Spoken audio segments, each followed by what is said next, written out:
Hello అందరికీ. ఇవాళ మనం తెలుసుకోబోయే కథ 'పిల్లల తోట'. ఒకప్పుడు ఓ చిన్న గ్రామంలో అందమైన ప్రకృతి, ప్రశాంతత ఉండేది. ఆ ఊరిలో ప్రతి కుటుంబానికి ఒకే ఒక చిన్న సమస్య ఉండేది. పిల్లలు మొదటి అడుగు వేయగానే అదృశ్యమవుతుండేవారు. ఆ ఊరి తల్లిదండ్రులు వారి పిల్లలను కోల్పోవడం చూసి భయపడేవారు, శోకించేవారు. కానీ వాళ్ళను ఎక్కడా కనుగొనలేకపోయేవారు. ఏ కారణం లేకుండా ఇలా జరగడం చూసి వాళ్ళకు ఆ గ్రామం పైన, ప్రకృతి మీద నమ్మకం తగ్గిపోయింది. ఒకరోజు ఆ ఊరిలో రవి అనే ఓ చిన్న బాలుడు ఉండేవాడు. అతనికి ధైర్యం ఇతర పిల్లల కంటే ఎక్కువగా ఉండేది. రవి కూడా తన అన్నను, అక్కను ఇలా పోగొట్టుకున్నాడు. కానీ వాళ్ళ గురించి తెలుసుకోవడం కోసం తపన పడ్డాడు. ఒకరోజు రవి పాతకాలం కబుర్లను చెప్పుకునే గ్రామ పెద్ద దగ్గరికి వెళ్ళి ఇలా అడిగాడు. తాతయ్య, మన పిల్లల సంగతి ఏమీ ఆలోచించరా? వాళ్ళు ఎందుకిలా పోతున్నారు?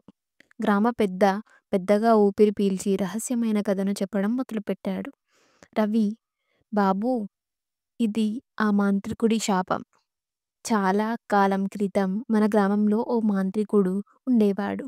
అతని పేరు వెంకటయ్య. అతనికి పిల్లల ప్రేమ అంటే అసూయ. ఎందుకంటే అతనికి తన జీవితంలో ఎప్పుడూ ప్రేమ లభించలేదు. అందుకే అతను మన ఊరి పిల్లలపై శాపం వేశాడు. వాళ్ళు మొదటి అడుగు వేస్తే వాళ్ళను అదృశ్యమయ్యేలా చేశాడు. కానీ ఎవరైనా ధైర్యం చేసి మాంత్రికుడి రహస్యాన్ని తెలుసుకుంటే పిల్లలు తిరిగి మనుషులుగా మారతారని చెప్పాడు. ఆ మాటలు రవిని కలచివేశాయి. అతనికి తన అన్న, అక్కలు గుర్తొచ్చారు. అతను వెంటనే తన గుండెల్లో ధైర్యాన్ని నింపుకొని పిల్లల కోసం వెతకడానికి బయలుదేరాడు. ఒకరోజు రవి అడవిలోకి ప్రయాణం మొదలుపెట్టాడు. అడవి మధ్యలో ఒక పాత తోట కనిపించింది. ఆ తోట చాలా విచిత్రంగా కనిపించింది. గులాబీ చెట్టు ఎర్రగా మెరిసిపోతున్నాయి. కానీ ఆ చెట్లు చాలా వింతగా ఉన్నాయి. వాటిపై మిగిలిన ఆకులు చిన్న చిన్న చేతుల్లా కనిపించాయి. రవికి అనుమానం వచ్చింది. అతను చెట్ల దగ్గరికి వెళ్ళి వాటిని తాకాడు. తడిమిన వెంటనే ఒక చెట్టు చెయ్యి లాగి సహాయం చెయ్యి అని గట్టిగా అరిచింది. రవి ఆశ్చర్యపోయి ఇదేంటి అని అడిగాడు. ఆ చెట్టు వాస్తవానికి రవికి తను ఒక చిన్నారి అని చెప్పింది. మాంత్రికుడి శాపం వల్ల ఆ పిల్లలు గులాబీ చెట్లుగా మారిపోయారని రవి అర్థం చేసుకున్నాడు. రవి ఆ తోటలో లోతుగా వెతుకుతూ ఒక పాత ఇంటిని కనుగొన్నాడు. ఆ ఇంట్లో మాంత్రికుడి గురించి సమాచారం దొరికింది. ఒక పుస్తకంలో శాపం తొలగించాలంటే ఒక నిజమైన ప్రేమ చూపే మనసు ఉండాలి. ఆ ప్రేమ తోటకు ప్రాణం పోస్తుంది అని రాసి ఉంది. రవి ఆ విధంగా ఆలోచిస్తూ తన గుండె అంతా ప్రేమతో నింపుకున్నాడు. అతను తన అన్న, అక్కలు, తన గ్రామంలోని పిల్లల గురించి మదిలో పెట్టుకొని ఆ చెట్ల దగ్గరికి వెళ్ళి, నేను మీకోసం ఎంతగానో ప్రేమించాను.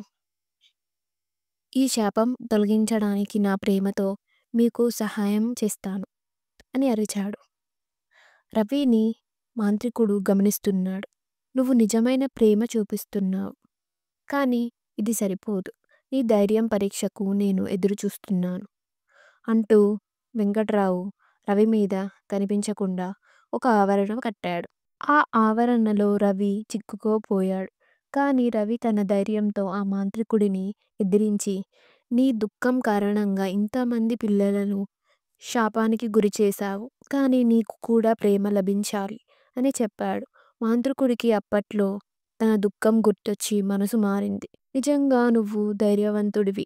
నీ ప్రేమకు, నీ నమ్మకానికి వందనం అంటూ ఆ శాపం తొలగించి పిల్లలందరినీ తిరిగి మనుషులుగా మార్చాడు.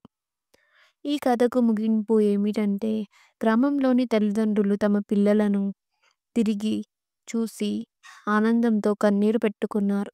రవి ధైర్యానికి అందరూ ప్రశంసలు కురిపించారు.